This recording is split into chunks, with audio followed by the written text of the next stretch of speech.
They were both educated men who came from ordinary families and rose through the path of knowledge. One was once considered a genius, admitted directly into a prestigious university, and later immigrated to Australia with dreams of a better life.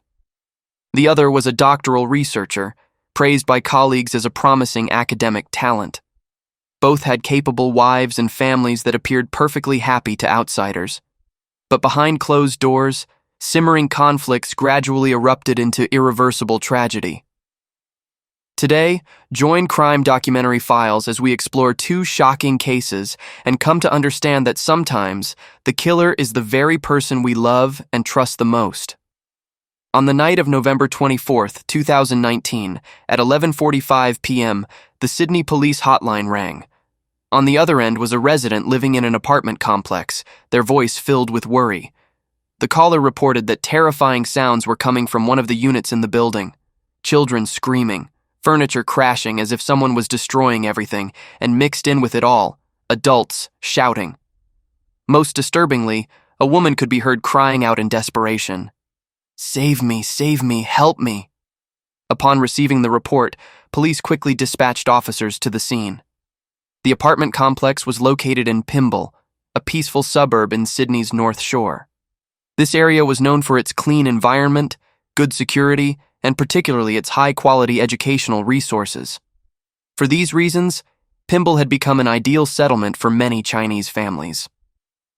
When police arrived, they approached the neighbor who had made the call to gather more information. However, by then, everything had gone completely quiet. The screaming and crashing from before had stopped. The neighbor couldn't identify exactly which apartment the sounds had come from. Without any specific leads, police patrolled around the complex for about 30 minutes before leaving, having found nothing unusual. 3 days later, at 10 a.m. on November 27th, Sydney police received another emergency call. This time, the content of the call demanded immediate action. The caller was a real estate agent. He said he had just received an extremely strange text message from a colleague, someone who also worked in real estate. The message left him in disbelief. His colleague had written, "A few days ago, I wasn't mentally stable. While arguing with my wife, I accidentally killed her." After reading those words, the real estate agent understood this was no joke, and he immediately called the police.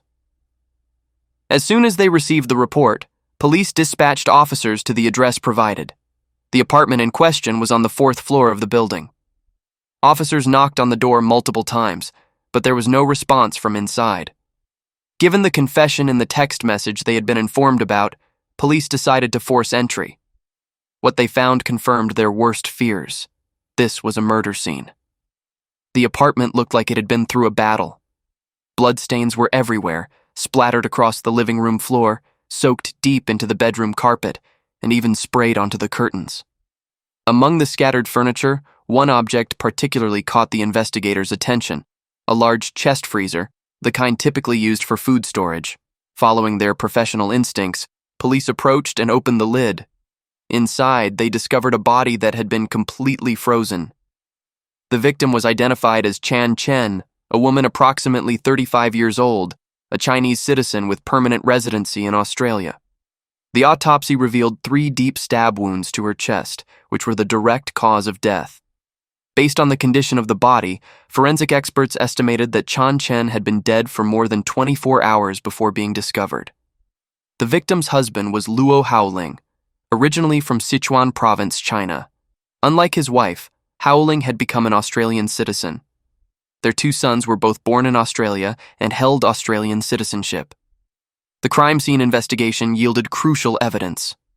Police collected fingerprints throughout the apartment and found a clear, bloody handprint on the freezer lid, a print that matched Haoling perfectly. Additionally, when examining the victim's body, forensic experts found the husband's DNA under Chan Chen's fingernails. All of this evidence aligned with the confession in the text message that Haoling's colleague had received. There was no longer any doubt. This was a domestic homicide, and the killer was the husband. However, by the time Australian police identified the perpetrator, it was already too late. Luo Haoling was no longer in Australia. Immediately after committing the crime, he had taken his 2 sons to the airport, left Sydney, and flown directly to Sichuan, China. This put Australian police in an extremely difficult position. There is no extradition treaty between China and Australia. This meant that even though Australian police had sufficient evidence to charge Howling, they had no legal authority to arrest him while he was on Chinese soil. Their only option was to contact Chinese authorities, requesting help in locating the suspect and ensuring the two children were safe. The next day, November 28th, China sent a response. According to the information provided, after Howling's flight landed in Sichuan, he went directly to his in-laws' home. There, he entrusted his two children to their grandparents' care, then personally confessed to them what had happened to their daughter. Afterward, Howling went to the local police station and was being questioned. As for the two children, despite having just experienced a horrific ordeal, at least they were now being cared for by their maternal grandparents and were safe. To better understand the case, police gathered information from people who knew the couple. According to mutual friends, the victim Chan Chen was originally from Chengdu, Sichuan Province, China. After settling in Australia, she worked in early childhood education in Sydney.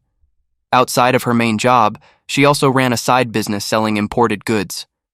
Everyone who had interacted with Chan Chen had nothing but kind words for her. They described her as a likable woman, warm and always willing to help others.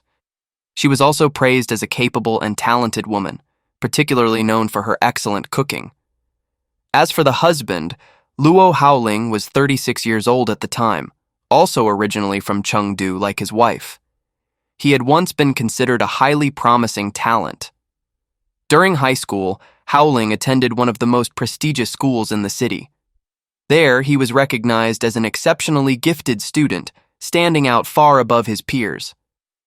Some sources even claimed that after graduating high school, Howling was directly admitted to one of China's top two universities, either Tsinghua University or Peking University. However, when attempting to verify this information, no specific records about him could be found in Chinese databases. In 2008, at just 25 years old, Luo Howling came to Australia as an international student. He studied at Macquarie University. After completing his 3-year program in 2011, Howling decided to return to Chengdu. With his Australian degree in hand, he quickly landed an enviable position, vice president of a company in his hometown. Howling worked in this position for 5 years. In 2016, he decided to resign and move his entire family to Australia.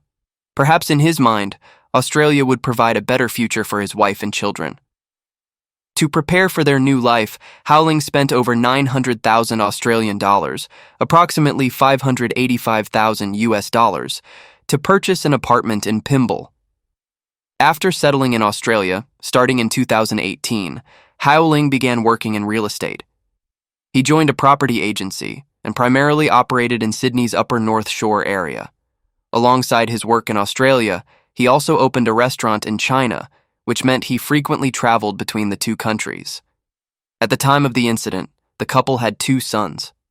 The older one was 6 years old, and the younger one was just 4. When asked about Luo Howling, everyone who knew him expressed shock at what had happened. Friends described Howling as an honest, gentle man who never caused trouble with anyone. Colleagues at the real estate company also had very positive impressions of him. They described Howling as the quiet, reserved type, but with a gentle and approachable personality. What impressed people most was how often he talked about his family. In conversations with colleagues and friends, Howling frequently mentioned his wife and children, always saying things like, "My wife this," and "my kids that," his face clearly showing pride and happiness. His wife Chan Chen also showed care for her husband. She often drove to the office to pick up Howling after work so they could go home together. Because of these beautiful images in the eyes of all their friends and acquaintances, this was a happy, harmonious couple worthy of admiration. But who could have imagined that this seemingly perfect couple would experience such a horrific tragedy? Only after the incident did friends begin to recall and realize that there had actually been quite a few warning signs beforehand. It's just that no one paid attention at the time, or even if they noticed, they never thought things would end so tragically. On the surface, Luo Howling appeared to be a successful man, intelligent and capable. However, behind that polished exterior lay a serious problem that few people knew about. He had a mental illness. Specifically, while still in China, Howling had been diagnosed by doctors with schizophrenia. This is a severe mental disorder that affects how a person thinks, feels, and behaves. Since his diagnosis, he had been required to take medication to control his symptoms. As for why Howling developed this illness, there is still no clear answer. According to medical science, schizophrenia is a condition with a fairly complex mechanism. It's not caused by just one factor, but usually by a combination of multiple causes. Part of it may come from genetics. If someone in the family has had mental illness, future generations have a higher risk. The rest comes from environmental and social factors, with life stress being considered the main trigger. Stress can come from work, relationships, finances, or even family itself. Based on what is known about Howling's life, many speculated that he must have been under tremendous pressure, possibly from his business ventures, possibly from his married life, or perhaps both. Some close friends of both spouses revealed more about their relationship. According to these people, Chan Chen was a woman with a very strong personality who was competitive and refused to be outdone by anyone. In their daily married life, she frequently raised her voice and argued loudly with her husband. In complete contrast, Howling was the quiet, introverted type. He wasn't good at expressing his emotions, kept everything bottled up inside, and rarely spoke out or pushed back. However, this doesn't mean Chan Chen was the reason her husband developed schizophrenia. In fact, in the Sichuan and Chongqing regions of China, the type of marital relationship where the wife takes the managing role and scolds the husband is completely normal and common. For someone born and raised in Sichuan like Howling, he had probably been accustomed to this type of interaction for a long time. After the family moved to Australia, after examining and evaluating his condition, Australian doctors advised him to stop taking his medication. Perhaps they believed Howling's condition had stabilized enough that he no longer needed the drugs. And Howling listened. He stopped taking his medication. But this decision turned out to be a serious mistake. After stopping the medication, Howling's symptoms not only failed to improve, but actually showed signs of becoming more severe. About a year before the incident, people around him began noticing that Howling's behavior was becoming increasingly abnormal. He started showing symptoms of paranoid delusions, a typical manifestation of uncontrolled schizophrenia. First, he became convinced that his phone was being tapped by someone. He also believed that people were watching him and trying to harm him. No one could convince him that these things weren't real. Over time, Howling's paranoia began targeting his own wife. He suspected that Chan Chen was having an affair with another man, and that this man was also plotting to harm him. Because of this, Howling repeatedly demanded to check his wife's phone, searching through messages and calls to find evidence for the suspicions in his head. But that wasn't the scariest part. On one occasion, Howling's paranoia pushed the entire family into a terrifying situation. That night, he held a kitchen knife in his hand and ordered his wife and 2 children to huddle together in a corner of the living room. He made the whole family sleep there and wouldn't let anyone leave. His reason was that bad people were coming to their home to hurt them that night. With the knife in hand, Howling stood guard all night, his eyes never leaving the front door, as if waiting for an attack that could come at any moment. That entire night, Chan Chen and their 2 young children could only tremble in fear in that corner. Witnessing her husband's behavior becoming increasingly erratic and uncontrollable, Chan Chen began fearing for her own safety and that of her children. Unable to continue living in such fear, she repeatedly asked her husband for a divorce. But in a mind dominated by paranoid delusions, Howling interpreted his wife's divorce request in a completely different way. He believed that her wanting a divorce was undeniable proof that she had another man. This thinking only reinforced his pathological suspicion and jealousy. The couple argued countless times over the divorce issue, with conflicts piling up and tensions escalating. In the final months before the tragedy, the restaurant he had opened in China began experiencing serious difficulties. Business declined beyond saving, and eventually the restaurant had to close and declare bankruptcy. This was a heavy blow to Howling's career and finances, pushing him into a state of even greater stress and pressure than ever before. Meanwhile, the marriage had also reached a point of no return. Chan Chen was determined to divorce, and this time she wouldn't back down. The two sat down together and signed a separation agreement. Although they hadn't legally divorced yet, emotionally speaking, this marriage was already over. Then came November 24th, 2019, the day everything exploded. That evening, Chan Chen once again brought up the divorce with her husband. But the conversation quickly turned into a fierce argument. The couple shouted at each other, their screams echoing into the hallway. The confrontation became so intense that neighbors called the police. But as we know, by the time police arrived, everything had gone quiet, and they left after 30 minutes without finding anything unusual. They didn't know that just before they arrived, inside that fourth-floor apartment, Hailing had attacked his wife with a knife. Chan Chen collapsed and would never get up again. Early the next morning, November 25th, he took his wife's phone and sent a text message to her supervisor requesting a few weeks off. Upon receiving this unexpected message, the supervisor felt somewhat worried and immediately called back to check on the situation. However, the person who answered wasn't Chan Chen but Howling. In a normal voice, he explained that the family had an urgent matter and needed to return to China immediately. The supervisor didn't suspect anything and approved Chan Chen's leave. After handling his wife's work situation, Howling left the apartment and went to a nearby shopping center. There, he bought a large chest freezer and brought it home. The purpose was nothing other than to hide his wife's body. He placed Chan Chen's corpse inside the freezer and closed the lid. Notably, he didn't even bother to clean up the crime scene. Bloodstains remained splattered throughout the apartment, on the floor, on the carpet, on the curtains, all left exactly as they were. That same day, Howling booked tickets for an evening flight to take his two children back to China. He asked a friend to drive him and the children to the airport. This friend had no idea what had happened in that fourth-floor apartment. According to the schedule, the flight was supposed to depart on the evening of November 25th. However, unfavorable weather that day caused the flight to be delayed. It wasn't until the next day that he finally arrived in Sichuan.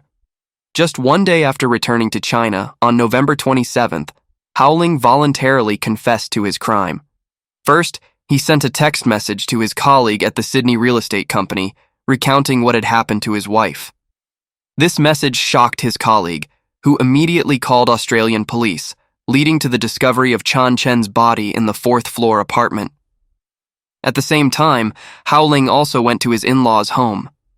Standing before his children's maternal grandparents, he bowed his head and admitted that he had killed their daughter.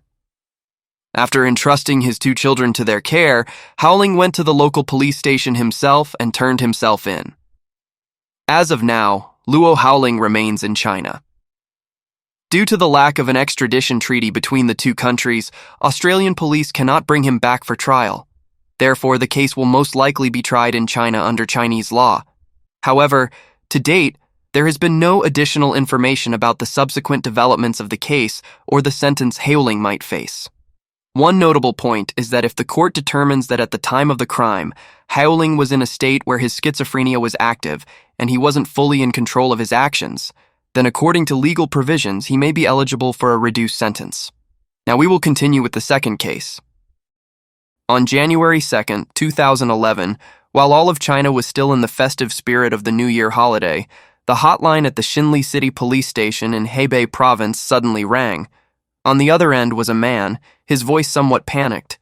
He reported that around 11 a.m. that day, he had traveled from his hometown in Dingzhou to Xinli to visit his wife. His wife was a teacher, living in the faculty dormitory of the Oriental Academy of Fine Arts. But when he arrived and entered her room, he discovered that his wife had collapsed, her entire body covered in blood, her body cold and stiff, clearly dead for quite some time. The man who reported the crime identified himself as Zhuo Qihua, the victim's husband. Police quickly arrived at the scene to conduct their investigation. Zhuo Qihua appeared very cooperative with the police, answering every question clearly and coherently. The expression on his face was strangely calm, showing none of the panic or grief one would typically expect from someone who had just lost their wife. He even proactively and quickly contacted his in-laws to inform them of the tragic news. Through the initial investigation, police identified the victim. Her name was Shi Jinsen, 29 years old, currently a lecturer at the Oriental Academy of Fine Arts. Due to the nature of her work, she normally lived in the school's faculty dormitory. At the time of her murder, Shi Jinsen was 8 months pregnant. The forensic examination results revealed that Jinsen's body had a total of 27 stab wounds. Of these, 11 were identified as fatal wounds. Any single one of them would have been enough to take her life. Based on the condition of the body and biological indicators, forensic experts estimated that the victim had been killed more than 10 hours before being discovered. This meant that Jinsen wasn't killed on January 2nd, the day her husband reported the crime, but on the day before, January 1st. To better understand what had happened, police sought out the victim's mother to take her statement. She recounted that during the month of the incident, because her daughter was both pregnant and working, she had asked her niece, Jinsen's cousin, to come stay with her to help with care. On January 1st, she had gone to the Oriental Academy of Fine Arts to visit her daughter. Around 2 p.m. that afternoon, Jinsen called her husband to confirm his schedule. During the call, her husband confirmed that he would come to Shinle that evening to stay with his wife. Hearing this, the mother felt reassured knowing her daughter would have her husband by her side to take care of her. So she and the cousin packed up and left the school. At 5:39 p.m. on January 1st, Jinsen was still active and going about her normal routine. She logged into the school's QQ work group and sent a message asking if a new teacher was online. Most likely she wanted to get in touch to hand over her work, since according to plan, she would begin her maternity leave on January 10th and needed to arrange everything before leaving. But just over an hour later, around 7 p.m. that same evening, Jinsen's mother called her daughter to check on her. However, the phone was turned off. She called back multiple times but got the same result. According to what had been arranged beforehand, that evening Jinsen's husband Zuo Chihua was supposed to come to Shinle to stay with his wife. That was also why Jinsen's mother and cousin had felt comfortable leaving that afternoon. However, when police questioned him about this, Chihua gave a completely different account. He insisted that on January 1st he never came to Shinle as promised. Instead, around 9 p.m. that night, he was at his hometown in Dingzhou, quite a distance from Shinle. He said he stayed overnight at home, and it wasn't until 11 a.m. the next day, January 2nd, that he came to Shinle and discovered his wife was dead. To verify Zuo Chihua's statement, police decided to pull all the data from the surveillance camera system installed at the faculty dormitory. The results showed that Chihua's account seemed to match up. Indeed, there was no footage of him entering the building on January 1st. He only appeared on camera on the morning of January 2nd, exactly as he had stated. However, the video from January 2nd revealed an extremely suspicious detail. According to the footage, Chihua walked into the hallway leading to his wife's room, but just 9 seconds later, he hurriedly ran back out and called for someone to contact the police. 9 seconds. An incredibly short amount of time. In those 9 seconds, could a person really have had enough time to open the door, step inside, see their wife's body, realize she was dead, and then run out to report it? Normally, when witnessing a loved one in distress, a person's natural reaction is to move closer, check their condition, try calling their name or shaking them awake. But not Chihua. He reacted with abnormal speed, as if he already knew what was waiting for him inside that room. This detail raised major suspicions among the investigators. Alongside analyzing the camera footage, police also investigated the victim's social relationships. However, the investigation revealed that Jinsen was a woman with simple social connections, mainly revolving around work and family. She treated her colleagues kindly and had no conflicts or disputes with anyone. Police also confirmed that she had no extramarital relationships, no lovers, and no complicated relationships that could have led to grudges. In other words, Jinsen had no enemies. So who had brutally attacked her? After eliminating all other possibilities, police realized that the only remaining suspect could only be the husband, Zuo Chihua. On January 3rd, police decided to summon Chihua to the station for an in-depth interrogation. With the suspicious points they had gathered, investigators believed this husband was hiding something. and they were right. Surprisingly, Chihua didn't need to be coerced or harshly questioned. After just a little pressure, he completely gave in. As if the burden of guilt weighing on his heart had become too much to bear, he decided to confess the entire truth about how he had killed his pregnant wife with his own hands. According to Chihua's confession, around 7 p.m. on January 1st, he carried out a premeditated plan. To sneak into the faculty dormitory without being recognized, he wore a women's down jacket and high heels, disguising himself as a female teacher. In this getup, he slipped into the building without attracting any attention. However, even after arriving, he still hesitated. In the end, the dark side within him won out. He decided to act. Chihua entered his wife's room, took off the down jacket he was wearing, and threw it on the bed. The couple began to argue. As the argument escalated, Jinsun threw a fruit knife at her husband. Perhaps it was just an act of anger, but it became the fateful murder weapon. Chihua picked up the knife. He calmly reached into the down jacket on the bed and pulled out a pair of gloves he had prepared in advance, then put them on. This detail showed that he had planned ahead. This was not an impulsive act. After putting on the gloves, he lunged at her, one hand clamping over his wife's mouth and nose before killing her. Jinsun had no chance to resist or cry for help. After his wife stopped breathing, Chihua didn't leave immediately. He took time to rearrange the crime scene, deliberately making it look like a burglary gone wrong that led to murder, aiming to mislead the police investigation. Once everything was done, he put the women's outfit back on, disguised himself as before, and left the dormitory. He went out to the street, hailed a taxi, and returned to his hometown in Dingzhou. According to his confession, he arrived home around 9 p.m., exactly matching what he had initially told the police. During the interrogation, Zuo Chihua revealed a detail that stunned the investigators. He admitted that the intention to kill his wife wasn't something that had just arisen. In fact, he had been harboring this dark thought for a long time, just waiting for the opportunity to carry it out. This raised a major question. Why would an educated couple, both highly educated individuals, end up in such a tragic outcome? How had they once loved each other, only to end with death? To understand this story, we need to go back in time, to the past of both individuals. Zuo Chihua was born in 1982, the same age as his wife Jinsun. Both came from impoverished rural backgrounds and had risen through the path of education. Chihua's hometown was in Dingzhou, Hebei province. His family circumstances were extremely difficult. His parents were sickly year-round, in poor health, unable to do hard labor.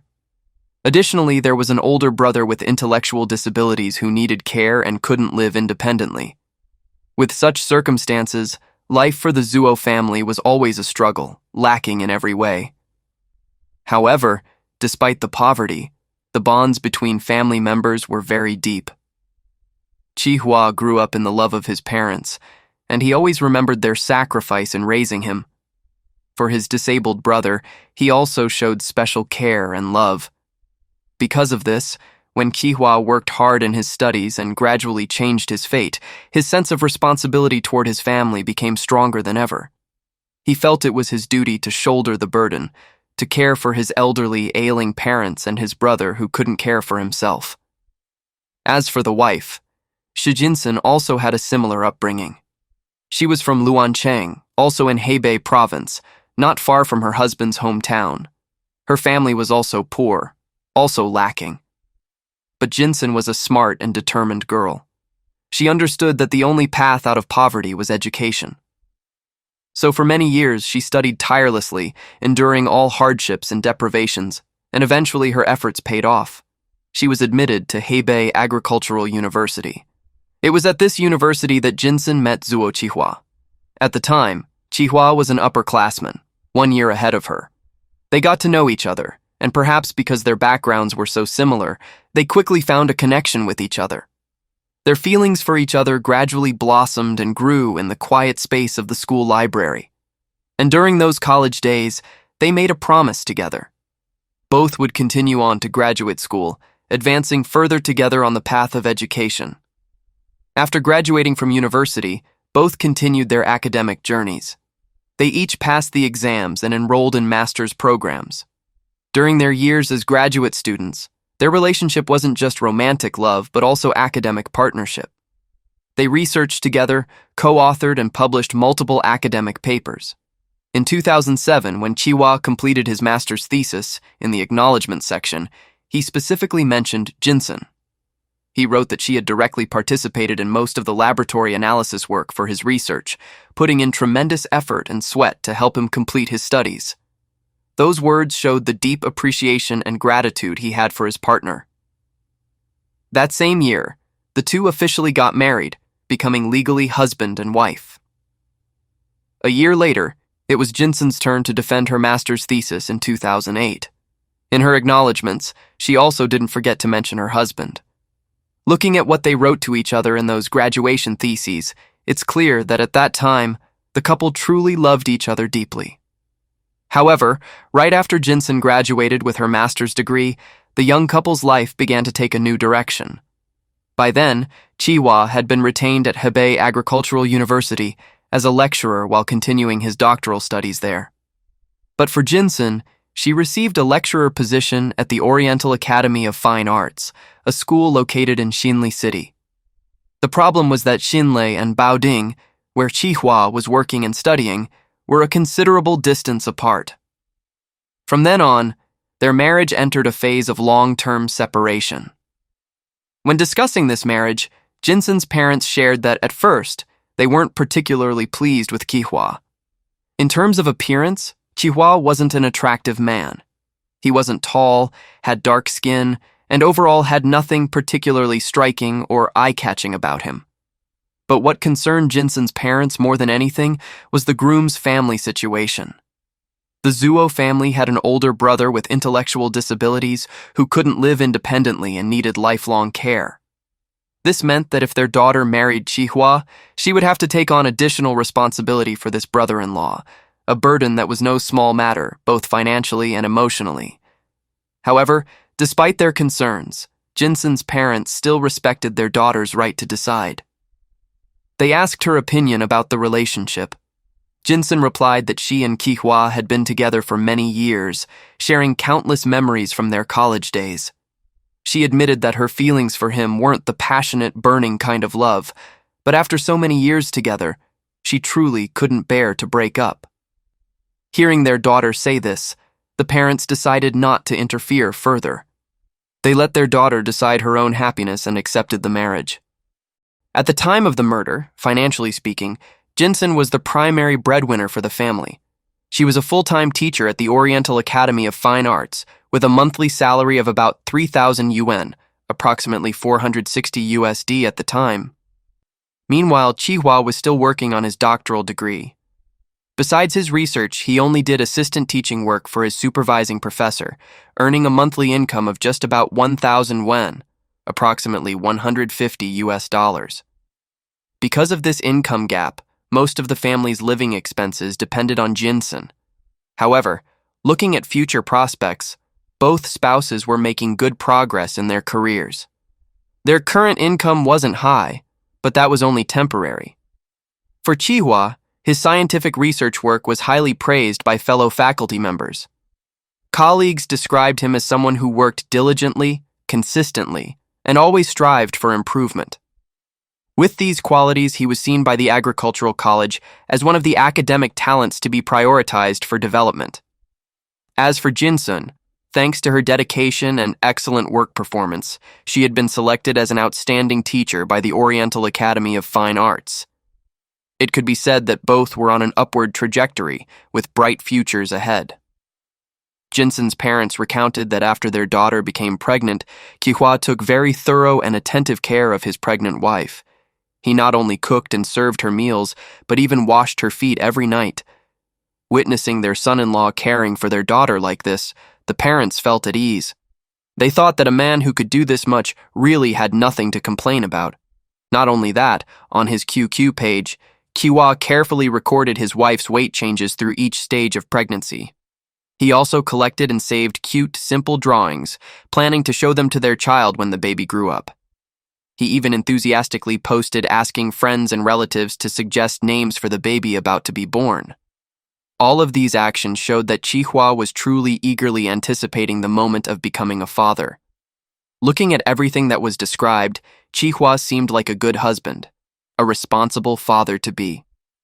He cared for his wife, looked after her, and eagerly awaited their child's arrival. So why did he commit such a cruel act? Under police questioning, Chihua gradually revealed the conflicts between the couple. Chihua said the reason for their conflicts was mainly because his wife had a rather strong personality, which made him feel suffocated. Neighbors of the Zuo family recounted that when Jinsen visited her husband's hometown, she appeared quite arrogant, complaining about the dirty and messy house. Normally, when her mother-in-law called wanting to visit her, she never answered the phone. This made Chihua very angry, and the two argued many times because of it. Chihuahua's colleagues said they had overheard him arguing with his wife on the phone.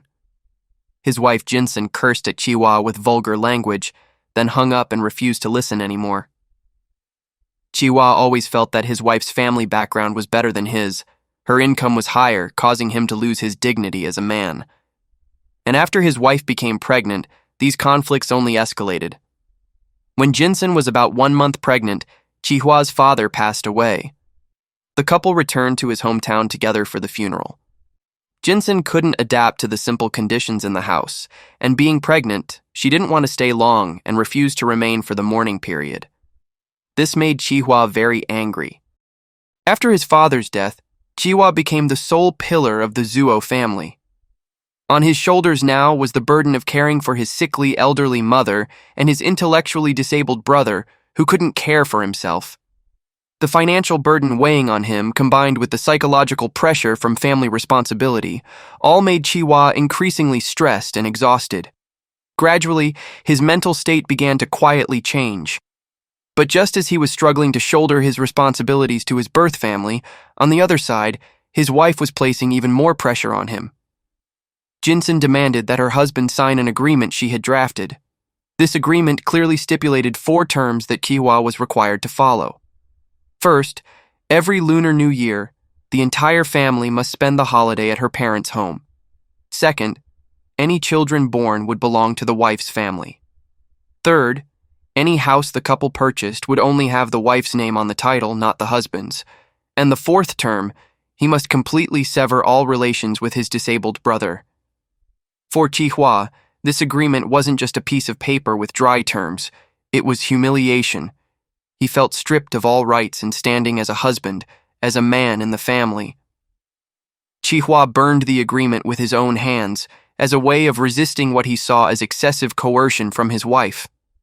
Despite this, Chihua still tried to hold on to hope that things would get better. When he learned his wife would soon be on maternity leave, he thought this would be an opportunity for the two of them to reconcile. For so long they had been living apart, and now, when his wife was on maternity leave, they could finally be together, have time to talk, to resolve the conflicts in their hearts. But that hope quickly shattered. When Chihua brought up where his wife would stay during her maternity leave, Jinsen bluntly declared that she would go to her parents' home to rest and wait for the birth. She had no intention of staying with her husband. Chihua tried to persuade her, begged her to stay, but Jinsen absolutely refused to change her mind. He tried once, twice, then many more times, but it was all useless.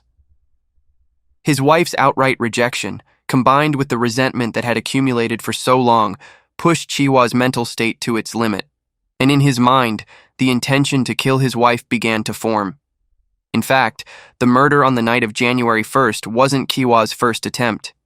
He had tried once before, but failed. Around 7 a.m. on December 31st, 2010, one day before committing the crime, Chihua had secretly gone to Xinlei. He used a different phone number to text his wife, trying to lure her to the stadium of the Oriental Academy of Fine Arts, probably the location where he planned to act. However, the plan didn't succeed. Jinsen didn't go to the stadium as he had hoped. With the first attempt failed, Chihua returned to his workplace and continued working as normal, as if nothing had happened. But he didn't give up. The next evening, on the night of January 1st, he returned to Xinlei. disguised himself as a woman to sneak into the faculty dormitory, and this time, he succeeded. Police discovered that before the murder, Qihua had taken out a loan of 120,000 yuan, approximately 18,500 US dollars, to buy a house. After that, he purchased insurance for his wife on 2 separate occasions, with the total coverage adding up to exactly 120,000 yuan, and the beneficiary for both policies was himself. And on January 2nd itself, after reporting the crime to police, Qihua also used his phone to call and file a claim with the insurance company. Police asked him if he had killed his wife to commit insurance fraud, but Qihua adamantly denied it. After Qihua confessed to all his crimes, investigators asked him if this marriage couldn't continue anymore, if the two of them couldn't live together anymore, why didn't he just choose divorce? Why did he have to take it to the extreme of murder? He said that if he divorced, he would have no face to show his teachers and friends. In his mind, divorce was a failure, a disgrace that he couldn't bear. Hearing this reason, investigators continued to press. What about killing your wife, then? After killing someone, can you face everyone? Qihua was silent for a moment, then sighed and replied, "At least I won't have to see them anymore." When the case went to trial, Qihua stood before the court and admitted to all charges. He didn't deny anything, didn't make excuses. And in an emotional moment during the trial, he turned toward Jinson's parents and bowed deeply. Even at this point, when the truth had been revealed to the public, many of Qihua's relatives and friends still couldn't believe that he was the killer. A netizen claiming to be Qihua's classmate left a comment online. "I'm a classmate of the victim's husband.